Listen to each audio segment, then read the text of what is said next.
Okay, so have you ever thought about like what would happen if you woke up one morning and like your favorite app was just gone, Oh, wow. Yeah, like completely gone. completely gone, like poof, Mm. vanished. No more, scrolling, no more connecting, no more, whatever you do on that app. Yeah, that'd be crazy, especially if it was like a really important app you use all the time. Exactly. And for millions of Americans, that could actually be the reality when it comes to TikTok because, the Supreme Court is deciding its fate.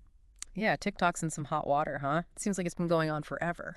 It has been going on for a Yeah. while. And that's why we're, doing a deep dive on this today, trying to figure out what's going on, what are the arguments from all sides, and, what would a ban actually mean Hmm. for you, for me, for everyone, really. It's a big deal. I mean, TikTok's what, like the biggest social media platform right now? It's huge. And it's not just a tech story, right? This whole thing is tangled up with national security concerns, free speech, even former President Trump is somehow involved. Wait, Trump? Yeah. Seriously? Oh, yeah. It's pretty wild. We'll get to that. But first, got to lay the groundwork. Okay, yeah, makes sense. So where do we start? Well, we've got some pretty great sources today that'll help us navigate all of this. We've got articles from the Associated Press, the Financial Times, one from them, and even El País. So we're getting perspectives from all over. Wow, international coverage. This must be pretty big news. It's huge. Oh, Okay, so first things first. There's this law called PAFACA, the Protecting Americans from Foreign Adversary-Controlled Applications Act. pay FACA. Yeah. Catchy name. What's that all about? Yeah, government acronyms. Basically, it sets a deadline of January 19th, 2025.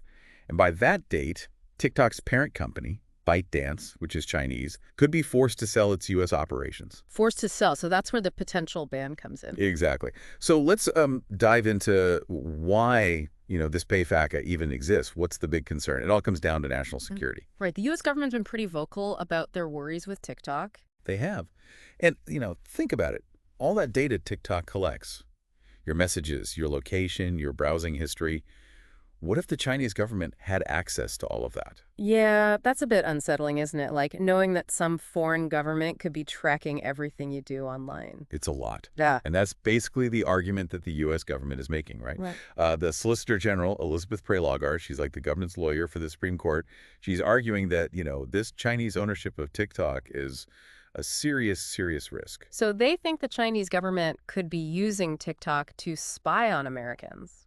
Well, spying might be a strong word, but yeah, they're worried about, data being accessed, maybe even manipulated. Like, imagine the Chinese government using TikTok to influence what Americans see, what they believe. Wow. Okay, so that's the government side. But what about TikTok? What are they saying in response to all of this?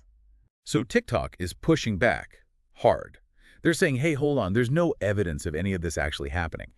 They're claiming that a ban would violate the First Amendment rights of their, get this, 170 million American users. 170 million. That's a lot of people. So they're basically saying that banning TikTok would be like censoring their free speech. Exactly. They're Yeah. saying it's a drastic overreaction. And, I do have to wonder, like, how would a nationwide ban even work? I mean, could they actually stop people from using TikTok? Yeah, I'm kind of curious about that too. It seems almost impossible to completely block an app in today's world. Right. Plus, there's all this talk about separating TikTok's U.S. operations from ByteDance. Like, how do you even do that? Mhm. Finding a buyer that would satisfy both the U.S. and China. That's gotta be tough. It's not just about the money, right? It's about data, technology. It's like separating the algorithm, the soul of TikTok, from its parent company. And that brings us to the wild card, former President Trump. What? Trump's involved in all this. Apparently. He's saying he wants to broker a deal to keep TikTok operating in the U.S., but under certain conditions, of course. It's like a reality TV show plot twist. And it just shows how much influence he still has, even though he's not in office anymore. It definitely adds another layer of complexity to the situation. But sure. So we've got national security concerns, free speech arguments, a former president trying to make a deal. It's a mess. It's a big mess. And it really raises this question of, where do we draw the line between national security and individual freedom? It's a tough question. And what about all the people who rely on TikTok? The creators, the businesses, people who make a living off of this app. It's true. A ban would have huge economic consequences. And what message does it send to China? and to other countries. It could really strain relations and set a precedent for how other social media platforms are regulated. Yeah, it's like opening a Pandora's box, right? Yeah. What happens when other countries start demanding similar actions based on their own national security concerns? So we're at this point where the Supreme Court is going to make a decision that could potentially reshape our entire digital landscape. No pressure, Supreme Court. But seriously, their ruling is going to have a massive impact, not just on TikTok, but on free speech, online privacy. It'll change how we think about the balance between security and freedom in this digital age. It really makes you think. In a world where information can travel so freely, how can we even define what a national security threat is? And how much are we willing to give up in the name of security? Yeah, it's a question without easy answers. Definitely not. And it's something, we all need to be thinking about, not just as TikTok users, but as citizens of, this increasingly digital world.